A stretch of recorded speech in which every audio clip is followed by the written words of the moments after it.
Damn.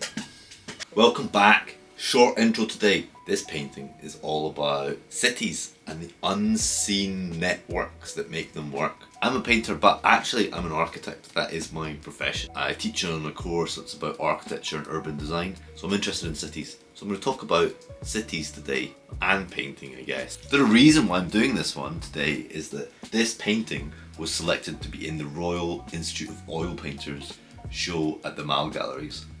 That's great, I'm so happy about it.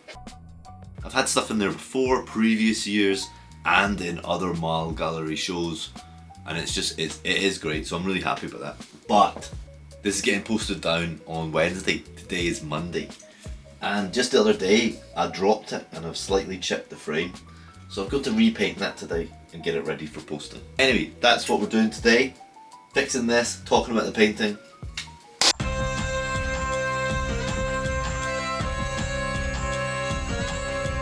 Mr. Neil Conning Painting.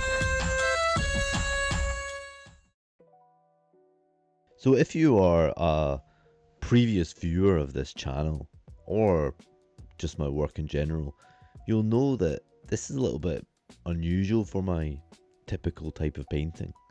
Mainly I do portraits. Weirdly, I don't think of myself as only a portrait painter. It's just that it tends to play out that way. I don't know why, I'm just kind of drawn to it.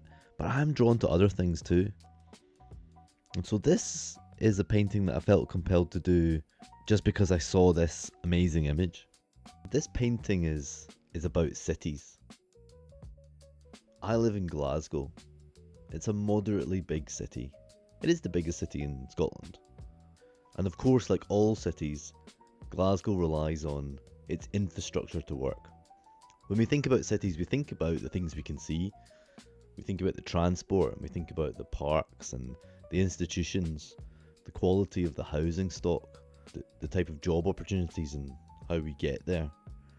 Things to do with our free time and the availability of goods and services. What we don't think about is all the really important stuff that keeps things working. Like the infrastructure. You turn on your tap and water comes out. You flush your toilet and it disappears. If this stuff broke, civilization would collapse pretty quickly. There's a good documentary on Netflix, I think, that sort of describes this. It's this story of this cruise ship that got stranded, and within a very short time, all hell broke loose. Civilization collapsed, and the thing that did it was the inability of the waste management system to work. Without that stuff, everything collapses. But the great paradox of this is, even though it's so important, it is entirely invisible. Not like if you were in ancient Rome, you would see the viaducts bringing water into the city. Nowadays they're not. This is the equivalent of the Roman viaduct to contemporary Glasgow. Is the big 27-inch, 28-inch, whatever it is, but the big water main running down the main street. Anyway, you don't get to see this stuff until something goes wrong, and something went wrong. The water pipe burst, flooding the whole area, and after not very long, the Scottish water guys were in a big hole fixing this pipe, and I saw this image of them doing it, and I was just sort of compelled by it. I thought it was really amazing. It sort of reminded me a bit like it could be like a Turner painting, but instead of all that kind of mist and the atmosphere of the ocean, maybe with the lights of the boat in the distance. In this case, it's the mud, and it's the reflective jacket of the worker. I just kind of like that kind of idea, so I was trying to replicate that. So it is a bit brown town, but the idea is that that's kind of offset by this super high chroma jackets and stuff.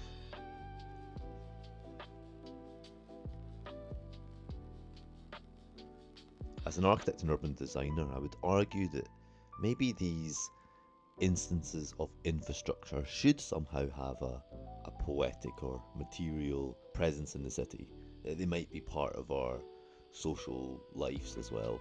Something powerful about that image of the Roman aqueduct. And I don't mean to be a kind of nostalgic thinker, because I am thinking about the future. But anyway, it is a shame that these kind of great achievements of infrastructure are all hidden. But at least in this painting I can kind of capture this moment when it opens up. So that's why I was compelled to paint this.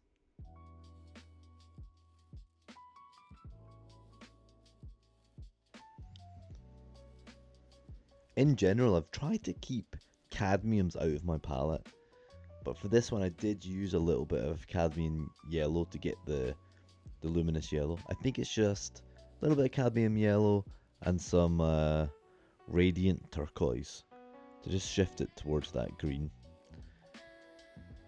You don't really need neon paints. These people sell them, but I'm not sure if that's really necessary. It's all about relativity. It's all about color relations. You know, these orange, the permanent orange I used, and the cadmium yellow look incredibly powerful when put next to something really unchromatic, like the brown town of the muddy hole. At the same time, I didn't want those browns to be completely dead, otherwise it would just be kind of horrible. They needed to have some kind of life. And at this stage in the painting, I was a bit worried that they weren't going to have that kind of life. It was getting a bit too desaturated, a bit too dull, a bit too dead.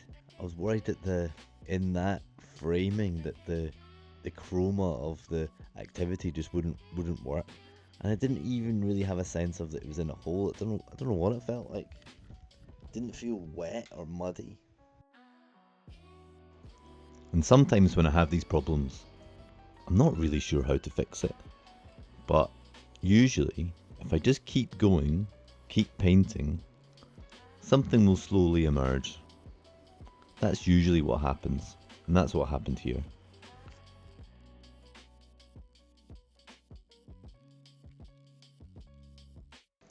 I did make a few things, like here you can see I'm starting to kind of almost glaze in some additional chroma into that brown.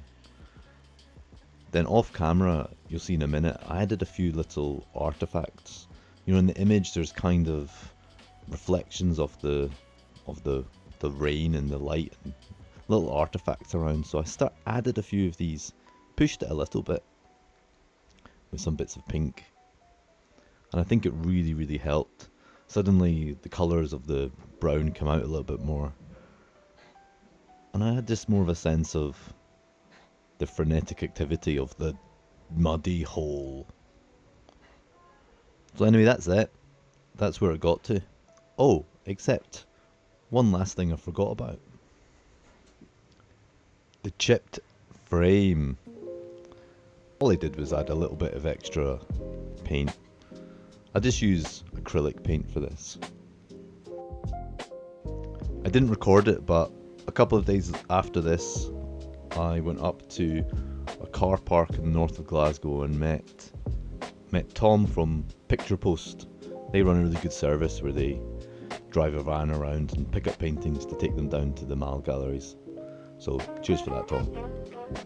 The show's in November, in a few weeks, so when I go down for it, I'll take my camera and record a few bits.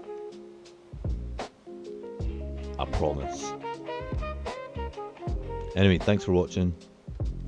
If you're in London on these dates, then go to the Mall galleries and you might see this painting, and you'll see some other paintings too.